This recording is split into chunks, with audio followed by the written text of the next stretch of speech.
Alright, this video is about ELR 1.7. It's about finding midpoint and distance of a line segment. There are two formulas for these.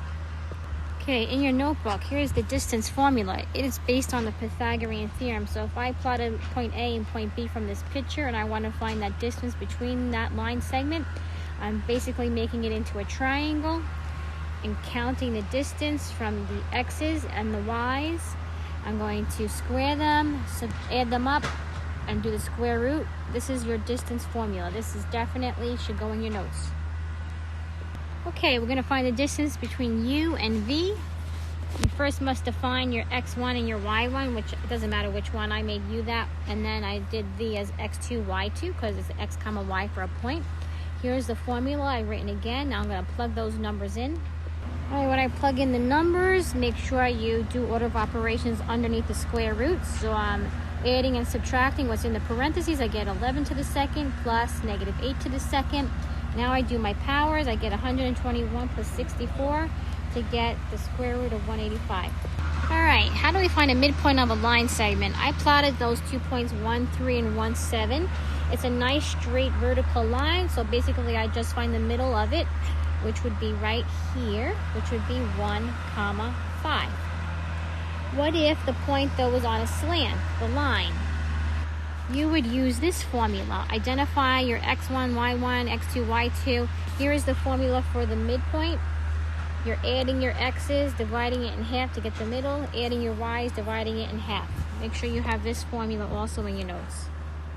All right, let's do a midpoint one that has a slant. So here these 2 points are plotted. I figured out what the coordinates were. B is 6, 2. D is negative 8, negative 4. I define my 1s and my 2s. Now I'm going to plug it into the formula. I get my midpoint for BD to be negative 1, negative 1.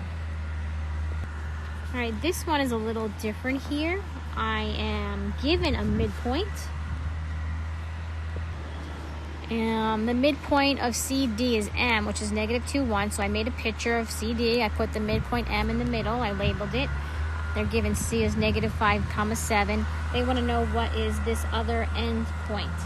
So you could use the formula here, but I find that that's kind of tedious. I am going to take a look at my x's here. I start at negative 5, the end point, to the midpoint negative 2.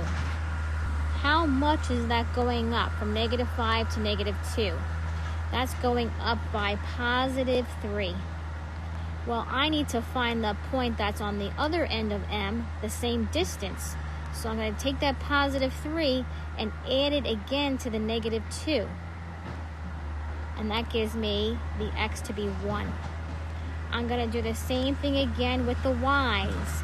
I have 7 to 1. It's going down by how much? 6. I'm subtracting 6. I'm going to take that 1 and subtract 6 to get my y, which would be 1 minus 6 is negative 5. So my end point is 1, negative 5. All right, let's do one more. They're giving you a midpoint of AB. I labeled it as 4, negative 9. Endpoint A is negative 3, negative 5. You want to find what B is at the end. So let's take a look at our x's. We're going negative 3 is getting higher to 4. How much is being added? 7. I'm going to take that 7 and add it again to 4 to get what my endpoint for x is. 4 plus 7 is 11. Same concept. I'm going to take my y's. Negative 5 is going down to negative 9.